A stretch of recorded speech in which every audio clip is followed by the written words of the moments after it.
All right, here we are on a Wednesday. And we're here with another live with Stop Bully Culture. So welcome and thank you for being here wherever you are. We are going to talk about document, report, and leave.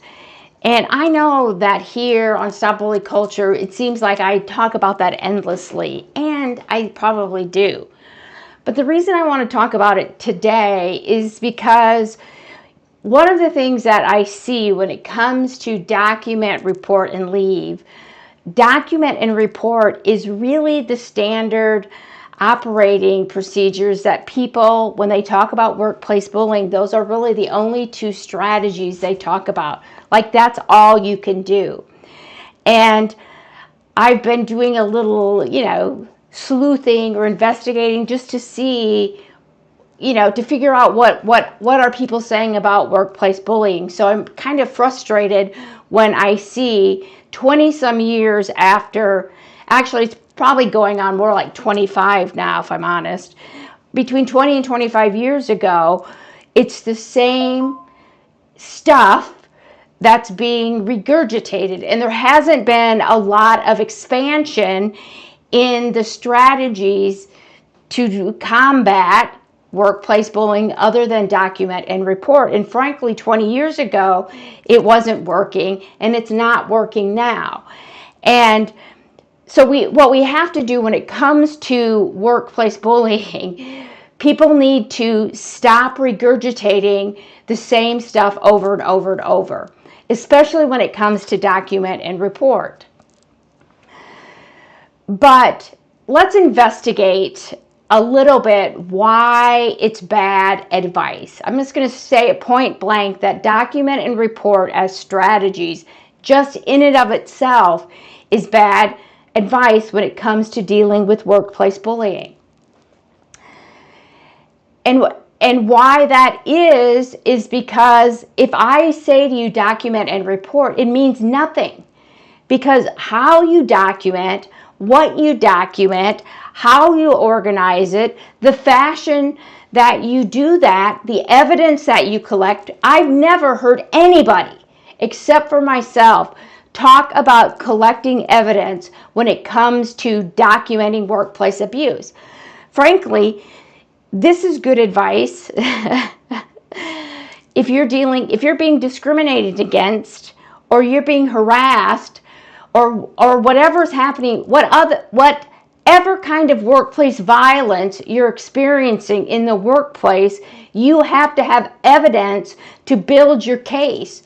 So I could give you a whole list of documents, I could give you a timeline documented and organized and give that to somebody. It means nothing if I don't have evidence to corroborate what I say.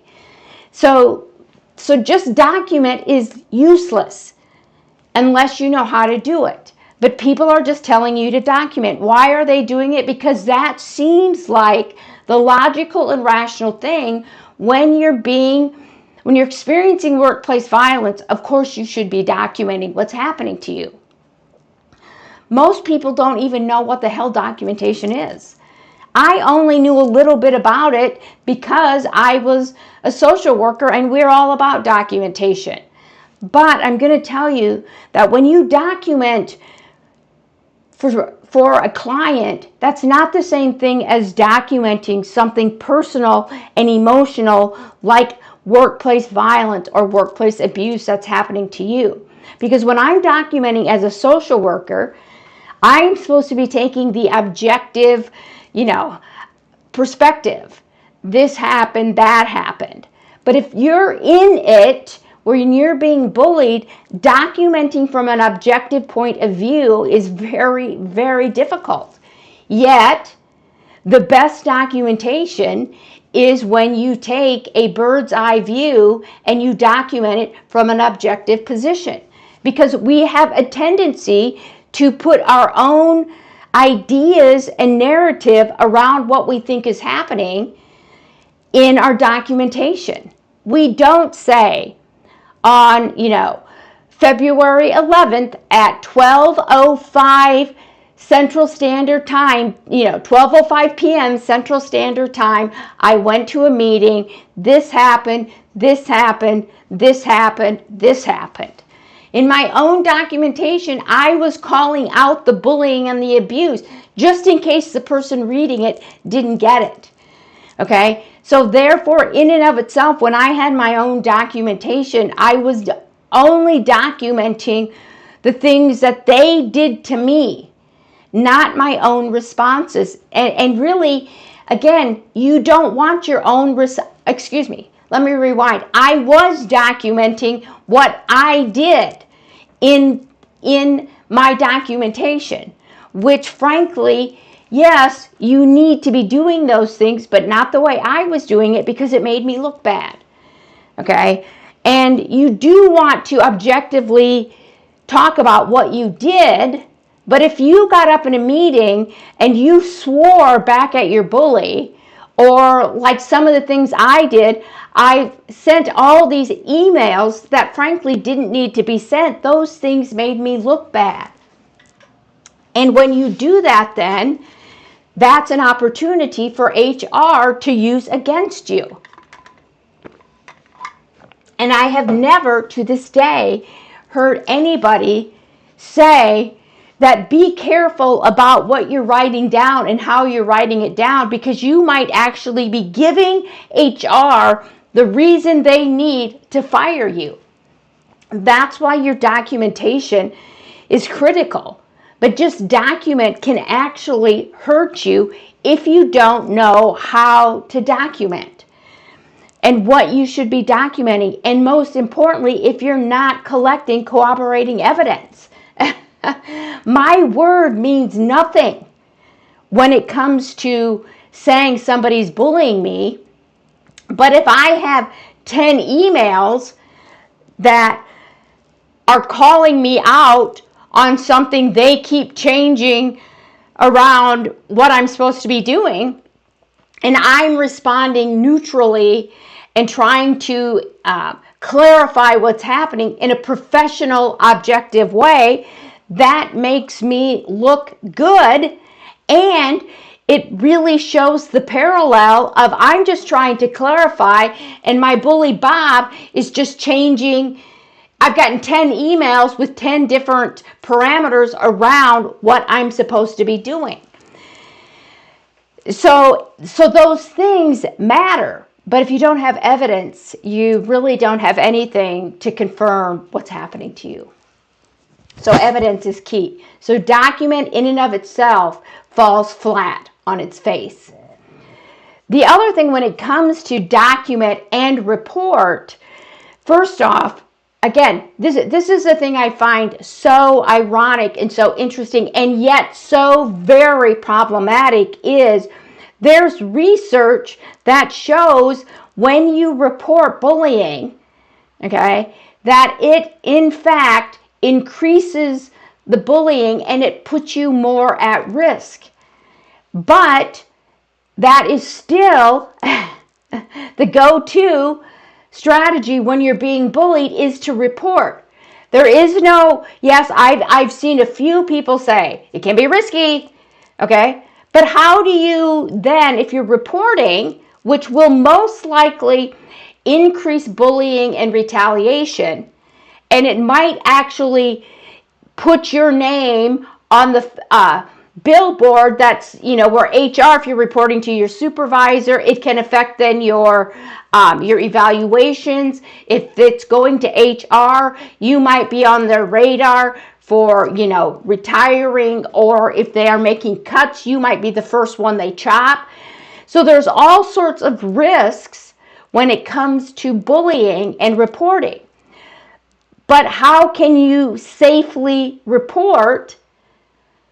Well, good question. First off, the question isn't how can you safely report? The first question should be, should you report? Is that the best course of action? Sometimes what happens is that if you want to take another step, move your grievance or your filing against your bully further, you often have to take steps like go talk to them, report, to move the step further. You can't, or you shouldn't, go from not talking to your bully to filing a massive grievance. There generally should be steps according to bureaucracy that you have to take before you can go from A to D. You generally can't skip A, B, and C before you file that grievance. Okay. So sometimes reporting is a necessary step because you want to take further action.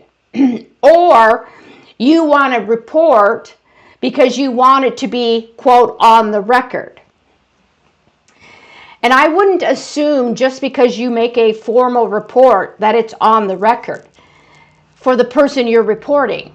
Now, it might be on your record, but it might not be on theirs. But we assume that the people we're reporting to are ethical and have integrity. Yeah, I don't know about that. But how you report, again, makes a difference. And when it comes to reporting, just reporting, again, can increase it and put you at more risk. And 9 times out of 10, that's exactly what it does. So it's extremely risky. And people who don't know anything about bullying, maybe like your family or your friends or even your therapist, okay, they're going to tell you to report because in a normal organization where there's not bullying, those normal procedures work. If you go in and make a report and you say, look, my supervisor is changing the rules, I'm not really sure what to do. On day 1, this, day 2, this, I don't know what I'm supposed to do. I need some clarification.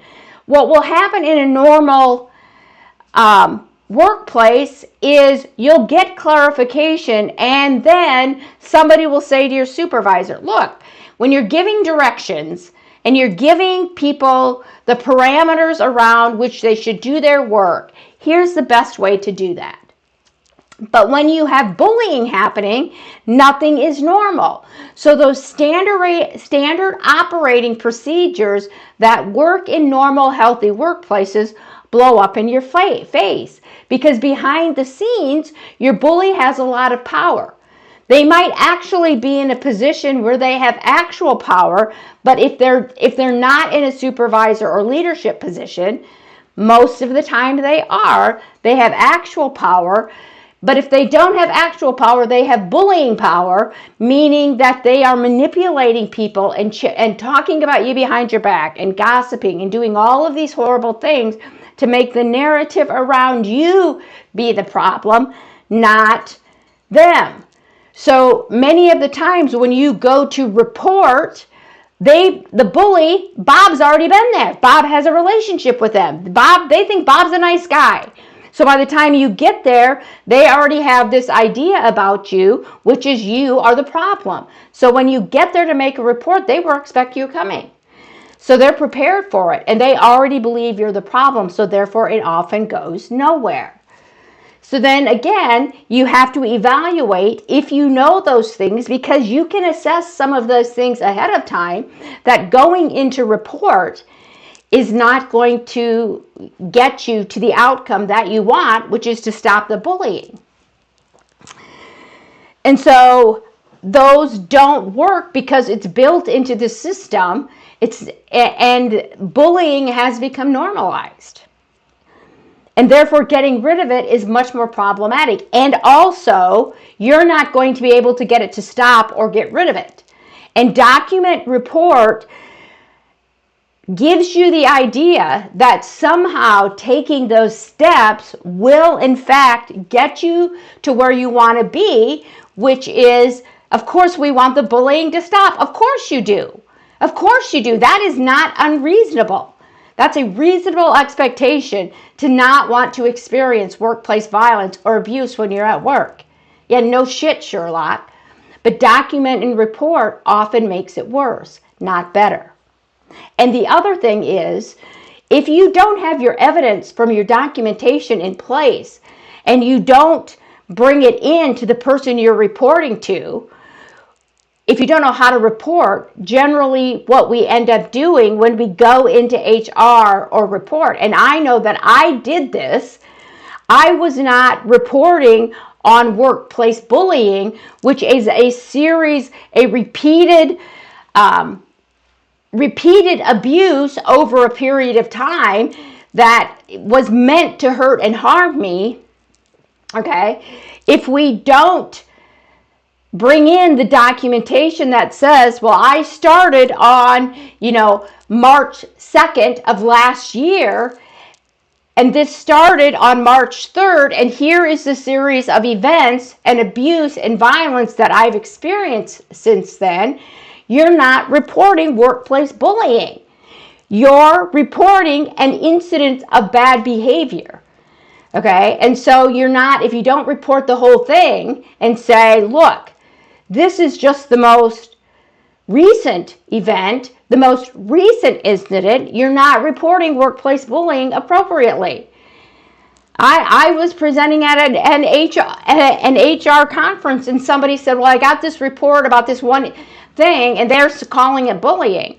I said, well, if it's just that one thing and that's an isolated incident, that's not bullying. What you need to get them to do is to bring in all of their documentation and evidence so that you can see the series of events that have happened. And then when you go into talk to the bully, right, because the bully was trying to defend themselves and saying, oh, I didn't do anything, then you can say, you're right, it wasn't one incident, it was 1,000 incidents. You have a much better case if you're the one on the reporting, if you're taking the report, if you have the whole picture. But what we tend to do when we report is we talk about the last incident. Yeah, no kidding, they're not going to take it seriously. So what, Jan? You got denied a class. Big deal. Well, it wasn't one class. My whole schedule was screwed up since the time I took that job, and all of these other things which make a better case when you report. So just reporting bad advice.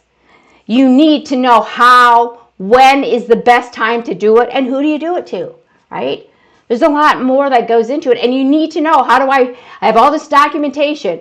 How do I organize it? How do I present it? How do I make sure that they see what's happening? They don't focus on just the last thing. So let's talk about this idea of leaving, because I'm going to be perfectly honest. I really get sick and tired of hearing people say, oh, leave. If you know my story, which many of you do, you know that I stayed in it. And I knew I was being bullied. I knew I was being bullied like in the first 7 to 10 years. I knew I'm a little slow. The light bulb went on, and I figured, oh, I'm being bullied. And I stayed. Okay, I almost left I did think about leaving academics, but I felt, because I had a PhD in social work, that I had, excuse my language, screwed myself over because I was too educated for regular social work practice jobs. Sorry, social workers. If you have a PhD in social work, right, mine's in sociology, you're really overeducated for practice jobs, or that's how it's viewed. Or not even that. That was my assumption. That's how I saw it, okay? And so I tried to get into other academic jobs. And, one in particular, they were paying peanuts. Again, I was a single mom. And I almost took the job. I didn't, because I could not have afforded to live on such little money. So I ended up staying. And the other reason that I was staying is because at this university, it was a union university, they kept telling me, oh, the union will protect you. Yeah, bullshit, right? Bullshit. The union didn't protect me. They had ample opportunity, and frankly should have, but never did. And so there's a lot of reasons people don't leave, right? I had to feed my kids again. And they were frankly more important than what I was experiencing. And we shame. So then when you're the person being bullied, like, right, we shame you if you don't leave. Okay, we tell you, oh, how terrible that is. You're not leaving. Shame on you. You need to be leaving. No, you don't, because if you're in social work, you're in higher education, you're in nursing, you're in hospitality, you're in law, you're in education, the likelihood that you go from one to the other is damn near 100%. I did that several times over because higher education is rampant with bullying. So yeah, you might get out, but you might end up in a worse situation. So what we then do is we shame you if you stay. Well, there's no shame in staying. I stayed, yeah, I hated the environment and I didn't realize what it was doing to me in retrospect, but I stayed because I had to. And so people who are supposed to be empowering you to help you deal with a bad situation are making you feel bad if you don't leave. Now let's really break that down, okay, from a logical and rational perspective. When you're dealing with people who are, quote unquote, and I'm using this term extremely loosely, experts in workplace bullying, you're dealing with people who were bullied, who left those places. And why did they leave? Because it was too damn hard to stay. So, of course, they think leaving is the best option. That's what worked for them. Okay, great.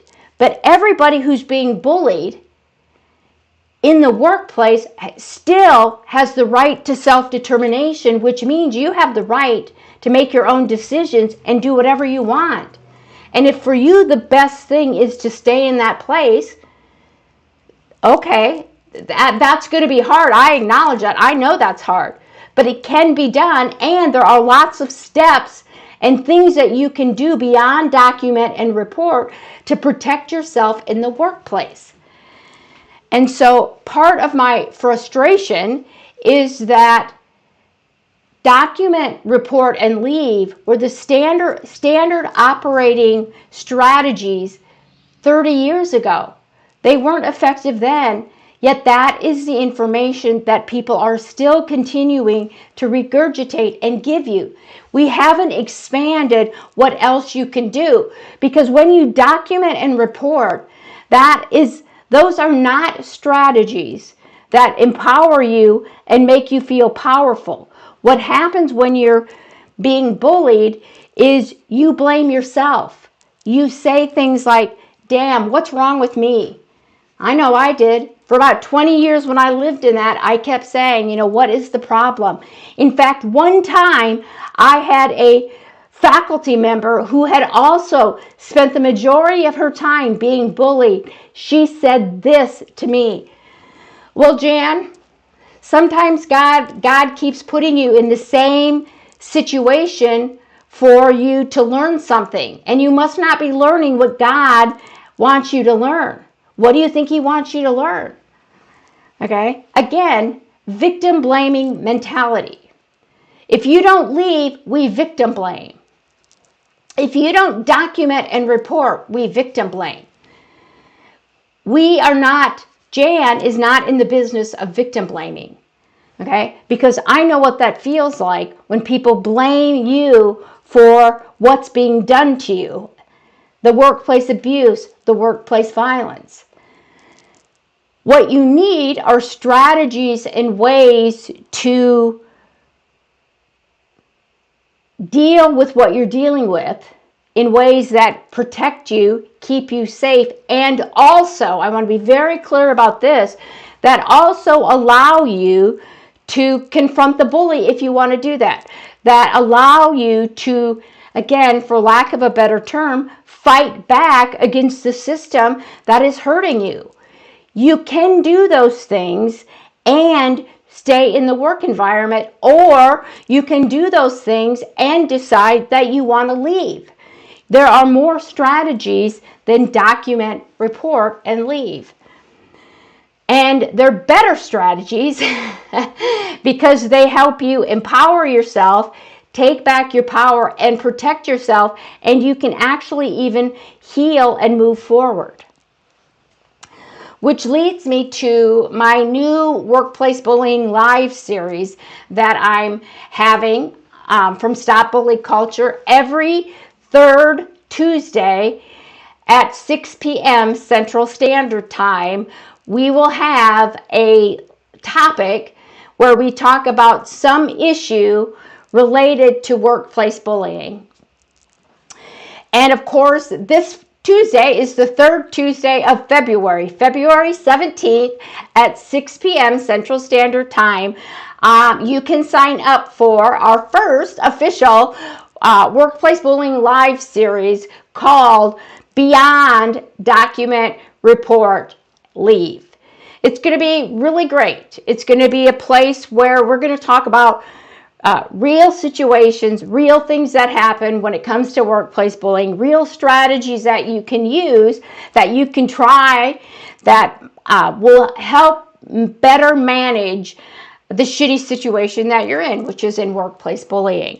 So I'll put the link in the description. Make sure you go check it out and sign up. It's only going to be an hour, but it's going to be great. It's going to be really awesome. At some point in the near future, I will put a poll up somewhere, or you can always email me at jan@stopbullyculture.com if you have a topic that you're interested in. And I'm really looking forward to it. I think it's going to be wonderful. And I look forward to seeing you there. And I will also see you next week. And so thank you for being here, and we'll talk soon.